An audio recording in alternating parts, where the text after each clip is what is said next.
All right, guys, welcome back to another video. If you enjoy daily gaming and Xbox content, make sure to hit that subscribe button. Let's start off here and let's talk about Avowed. Avowed, they showed us a deep dive gameplay trailer of the game at the Xbox Developer Direct. And I thought the game looked really good. In fact, for me, Avowed is the game at the Developer Direct that I am most excited to play, an Obsidian RPG. Just knowing what Obsidian is able to do with RPGs, the choices, the characters, the combat, everything that goes into a game from Obsidian has me very, very excited. So I can't wait to get my hands on Avowed. Now, they did show us some deep gameplay, like I said, but they've given us another 25-minute video look at to exactly what Avowed is. Far more information on the combat, the world, some characters. So there is a lot to go over here. Go check out the video for sure. But Shinobi here on X actually did a really good breakdown of everything that was shown off within this 25-minute video. Here's kind of just a quick clip of it. They do show some more combat. They show some more enemies and some more exploration of the world of Avowed. So first of all, you are the envoy, a representative of the Adrian Empire and the Emperor himself investigating the spiritual plague. So that's kind of the quest that you're going on. That's your main goal of this game. They say it is a player-centric approach with this game in terms of your loadout. So you get to select your weapon loadouts, your throwables, which companions you bring along, which is great to see. You're going to be able to kind of choose exactly how you want to go through this game, how you want to battle, and who you want to have by your side. Get rid of the annoying ones, maybe keep the annoying ones depending on how you want to play. And then you're obviously going to change your loadouts and try different things out. So that's going to be the most exciting thing, just testing out all the different ways you can play through this game. Variety of enemies will be in this game: healers, brute melee characters, brute ranged, magic users, mix and match weapons. They really talked about this at the Developer Direct. And one of the things they emphasized was you can battle and you can go into combat however you want. You can have dual magic, sword, shield, a sword, magic, just any way you want to play this game and fight your enemies, you're going to be able to do that. And they just show more of that here, which was really cool. And they also show some magic abilities, saying things like light the ground on fire. And then you can use into the fray ability to pull enemies into the fire. They show that off in the video, so definitely go check that out if you're interested. You can mix and match your abilities in the skill tree, and you will be able to respec your skill tree if you don't like how you've been doing it. You can use elemental abilities to unlock new areas to explore. This was really cool, and I'm excited to see all the nooks and crannies that they are going to have within this world, because you can use things like freezing water to create paths to explore places that maybe you wouldn't be able to explore if you didn't have that ability. So I'm really excited about that part, and just to see how many secrets can be found. I'm sure people will find lots of secrets as soon as they jump into this game. They say that your companions will come from all different regions of the world, and they will all have personal reasons for joining you. So great to hear, because you're going to learn about your companions. That's a big thing with these RPGs, is you want to feel something for the people that are on this adventure with you. They provide context and commentary about the world and their stories within this 25-minute video. But I love that. I love knowing that the companion I've chosen is there for a reason, and I understand their story and their background. They say Kai and Gyada are two confirmed companions, and zones are large open areas with multiple paths and ways to tackle encounters or skip them. The Leviathan Hollow is completely missable, the area that they did show off within the Dev Direct. So large open zones, kind of like the Outer Worlds, where you go into a zone and then you can explore into different ways. I'm guessing with Avowed, those areas will be bigger and there will be more to explore. I can't wait for Avowed. This is, for me, this year up there as the game, one of the games that I'm most anticipating, one of the games I'm most excited for to be releasing in 2024. We're going to wait until the fall to play it. Fall is going to be extremely stacked with Xbox game releases. I don't know how I'm going to play through them all. I mean, I'm still playing games from the end of 2023. Backlog is just never, ever ending. But definitely go check out that 25-minute video if you really want to sit down and look at everything that they did show off. I think it's worth it. I think it's worth it, especially if you're a fan of Obsidian and if you're a fan of Avowed. Now, when it comes to Avowed as well, we remember that art that they showed off at the end of the trailer, and it's going to be the box art for Avowed. probably some of the nicest artwork we have seen in a while from games, and probably the nicest looking box art I've seen in years that I can remember. It'll be up there as my favorite. It is almost making me want to go out and buy a physical copy of this game, even though I know it is going to be in Xbox Game Pass. And for me, I like having physical copies. I have a collection, so I think I probably will be buying a physical copy of Avowed. But they saw the love for this work, and Avowed tweeted this out. You asked, we delivered. The Avowed fan kit is now available to download. Get access to our stunning wallpaper collection of the official Avowed key art, available in ultra wide 4K mobile device formats and more. So if you want to put this on your phone or whatever, they've also added the mobile stuff here. So I love this. I love this artwork, and I would love a big poster of it and maybe get it here in my room. But Avowed, again, this fall, looking forward to it. I can't wait to see what they have in store when the game officially releases. All right, let's jump over here and let's talk about the PlayStation strategy. And I have been talking about this for years on my channel, that PlayStation is going to end up copying Xbox. They are going to do exactly what Xbox is doing. They've already started doing that, but that is going to be the future of PlayStation, which is putting games on multiple platforms so that as many people can play the game as possible. They can have a broad reach of customers so that they can make more money to supplement the high development costs of making their games. When you're spending over $300 million to make a game like Spider-Man, there is no way that locking games to the PS5 or locking that game to the PS5 is going to be sustainable going forward. So they are absolutely going to be following in the footsteps of Xbox, and I think that's great for gamers. I think it's a smart move for PlayStation, and it's essentially been confirmed here by Kenichiro Yoshida. He was talking in an interview with the Norges Bank Investment Management Company or group or whatever. He's the CEO of Sony. As we know, Jim Ryan is on his way out. I think he's still there till March, but he's retiring. And Yoshida was asked about the PlayStation short term and the near term and where they are going. And this is what he says: it will be ubiquitous.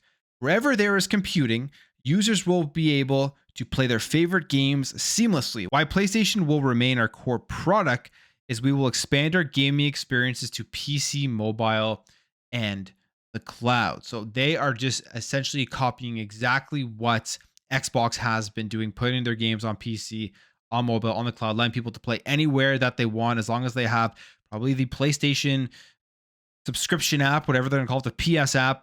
They're going to be able to access PlayStation games. And it's obviously the way that this industry is going. I mean, everyone has looked at what Xbox has done, and they're seeing that Xbox is able to sustain these high development costs because of the fact they've expanded out their ecosystem and they've been able to reach more customers. And Sony is on the other side of things here, making cuts, canceling games, firing people because they know that they have to shift over that strategy. And this is a strategy that Jim Ryan has been hinting at for a while, obviously before he was in the midst of retiring, but he was hinting at expanding out the cloud and putting more games on PC. We saw some rumors that PlayStation is going to be bringing a bunch more games over to PC.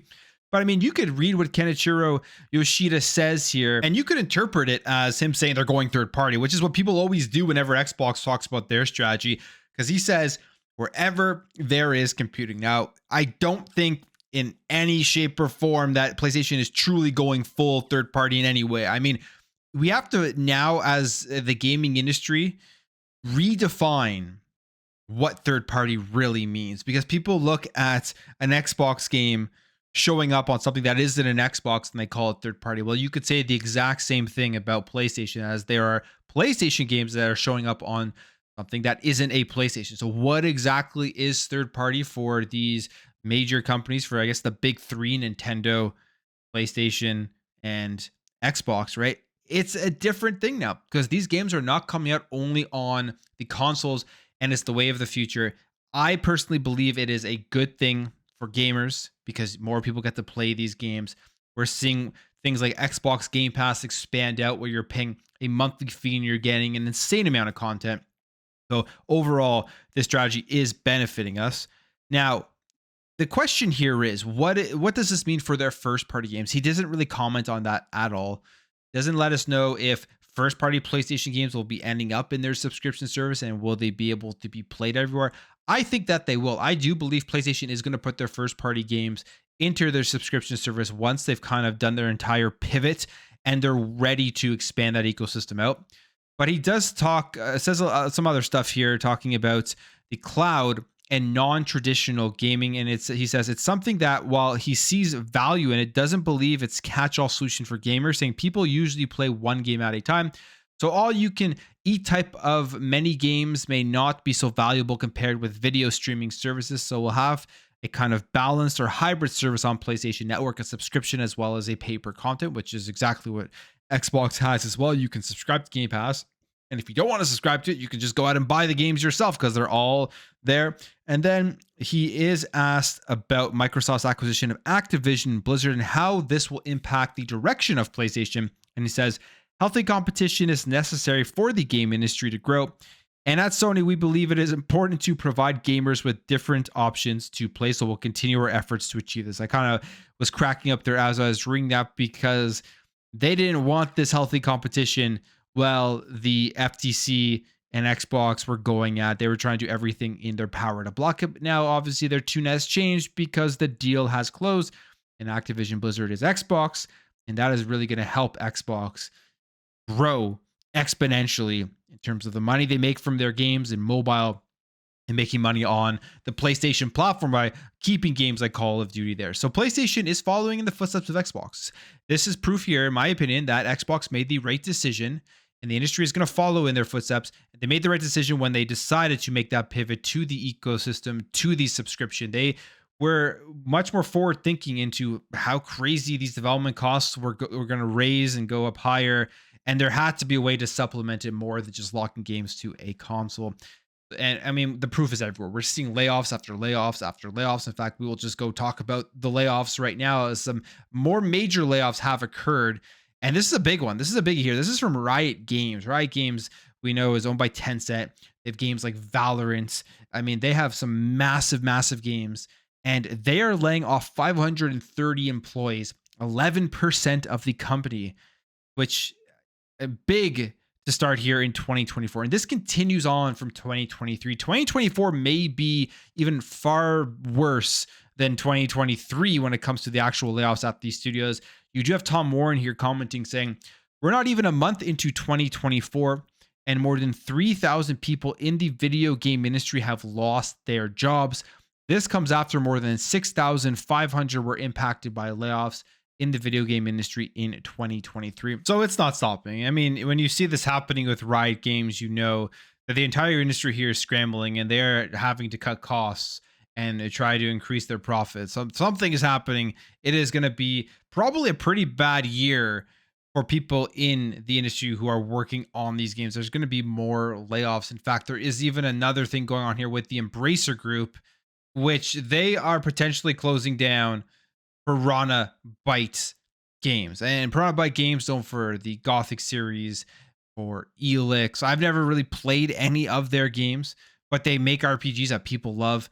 And they're working on Elix 3, and they are not going to be able to continue working on this game, apparently. Embracer is going to be closing them down unless they're able to find a partner to help them finish developing this game. So we'll see what happens. They did put out this to their fans and saying that they're focusing on their goal, and they will do whatever it takes essentially to find a partner to help them finish this project. But right now it's all looking good. It looks like it's going to be another studio closed down by the Embracer Group. Okay, a quick update here about Focus Entertainment, a publisher that I think has published some great games. We take a look here. You'll know a lot of them, especially if you played on the Xbox, because they published things like the Plague Tale series. They've published Atlas Fallen, Banishers, Ghost of New Eden is a new one that is coming out. Space Marine 2 is coming out. Atomic Heart. They've published all of these games. I think the Focus Entertainment has a lot of great games in their repertoire. And for some reason, they are changing their name. So it says here, Focus Entertainment, the publisher behind games like A Plague Tale Requiem and Warhammer 40,000 Space Marine 2, have announced that they are changing the company's name yet again. As of April 1st, 2024, Focus Entertainment will be rebranded as Pull Up Entertainment. And it comes alongside the appointing of Jeffrey Sardin as the publisher's new Deputy Chief Executive Officer, as well as a new reorganization of the company's effort. So if you're just looking around after April and you're like, who the heck is Pull Up Games? Just want to let you know that that is previously Focus Entertainment. It'll just be a new name, a new logo, and all of those things that go along with a name change. Okay, let's jump over here. We got to talk about Palworld again because Palworld is still taking the world by storm. I'm still playing it. It's a lot of fun. There's so much to this game to do. But as we know, a lot of people compare this game to Pokemon. In my opinion, is some comparisons to Pokemon, but it is far deeper in terms of scope and the things that you can actually do in this game. It is a far deeper game than Pokemon has ever been, with all of the survival and the building and the management in it, the combat, all that stuff. Now, already we have a mod here that essentially makes this a Pokemon game with all of the things that you can do in Palworld. Here's a video of it. Someone literally has already made an exact replica of Pokemon with all of the pals becoming Pokemon, you playing as Ash, and even like the cutscenes and the cards that come out with the different Pokemon characters there. So, I mean, if you want to turn this into Pokemon, go check out this mod. Somebody's going to get sued. Nintendo's obviously not going to allow this. They're going to do something most likely for this mod and try to get it taken down or off eventually. Nintendo is really, really strict on what they allow, and they sue everyone. So whoever made this mod, they better, who knows what's going to happen. And I don't know. We're probably going to see some legal stuff from Nintendo in the next couple of months, I would assume, based off of all of the stuff going on here with Palworld, how popular it has become. We even have this information here. Now, I don't fully agree with this. I mean, I don't know this. I'm not a lawyer. I haven't really looked at all the different things. I don't know if Nintendo really will have a case here, because it seems like there is this vendetta against Palworld because it blew up so fast and there's AI use in it. You can see people just don't like it because of that, and they probably haven't really tried or jumped into the game. But apparently, Palworld Pokemon plagiarism accusations are piling up. Now, the CEO of Pocket World, or Pocket Pair, has responded. Takuro Mizobe, who is the CEO and developer of Pocket Pair, responded to all of these accusations of plagiarism, saying, "We are currently receiving abusive and defamatory comments against our artists, in addition to tweets that appear to be death threats. While we have received various opinions about Palworld, it is important to note that the supervision of all materials related to Palworld is conducted by a team, including myself. I bear the responsibility for the produced materials. I would appreciate it if these comments toward artists involved in Palworld would cease." So he is stepping up as the leader of this company and saying all responsibility is on him. Leave the artists alone, and does not believe that they have any plagiarism at all within Palworld itself. So whatever is going on here, there is a major pushback against Palworld from anonymous people. This is the thing, right? A lot of this is from anonymous accounts, and you sit back, there are a lot of Pokemon fans that are pissed off. There are people that just aren't playing this game that are pissed off. There's a lot of hate going towards this game for various different reasons. So this is why it's kind of hard to believe will anything come out of it. But the VGC spoke with some people here. They spoke. They say here, according to two experienced AAA game artists who spoke to VGC, the model comparisons on X are likely evidence that Palworld's character models were indeed based on Pokemon assets. This is what they say: "You cannot in any way accidentally get the same proportions on multiple models from another game without ripping the models, or at the very least tracing them meticulously first." They say here that one senior character said that I would stand in court to testify as an expert on this. Now, I don't know anything about this person. They are anonymous. Maybe they just really love Pokemon, or maybe they're just really believe there's plagiarism and they're really standing against that. They say here, "To give you an idea of how impossible this is, sometimes we have to copy one mesh to another when we make sequels to games. For example, redrawing an NPC from one game to another, and even when we rework those old models, they only sometimes match this closely to rigging changes that might need to happen. There have been times when dozens of artists are given the same concept art to create a 3D model. For example, during art tests for jobs, I've seen 30 artists try to make the same horse using the exact schematics.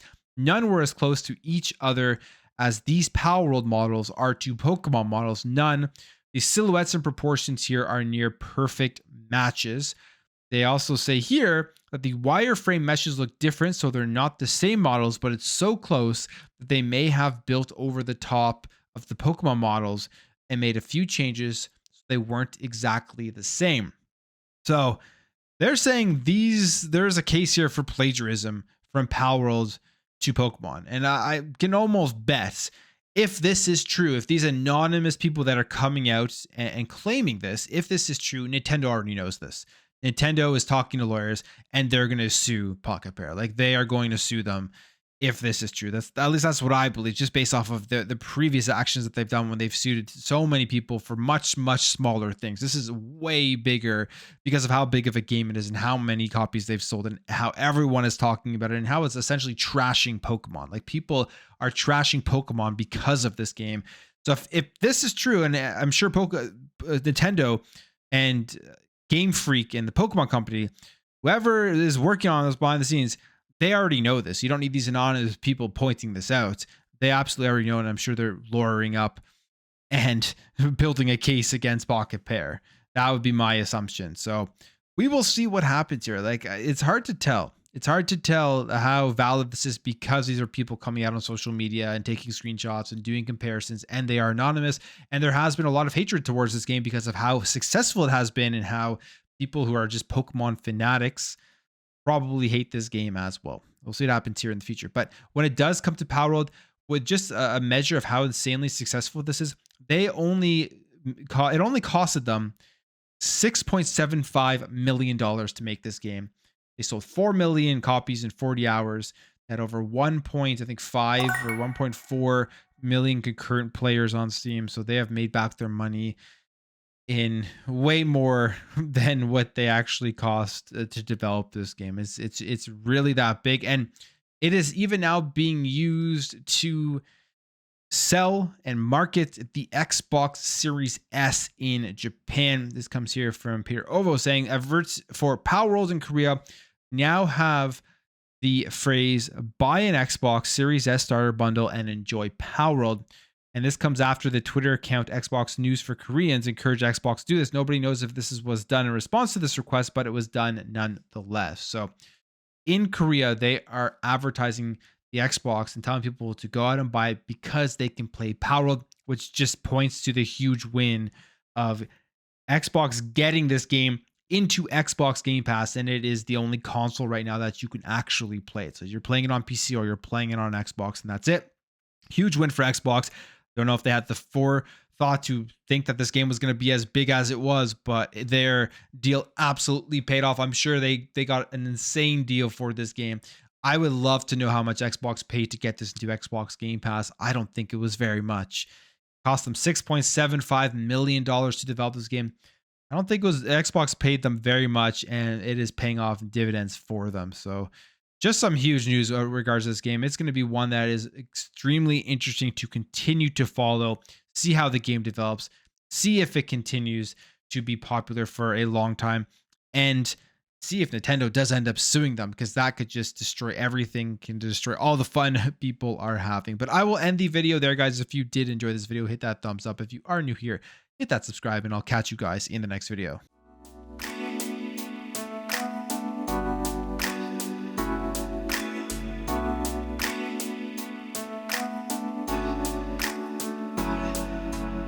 We'll be right back.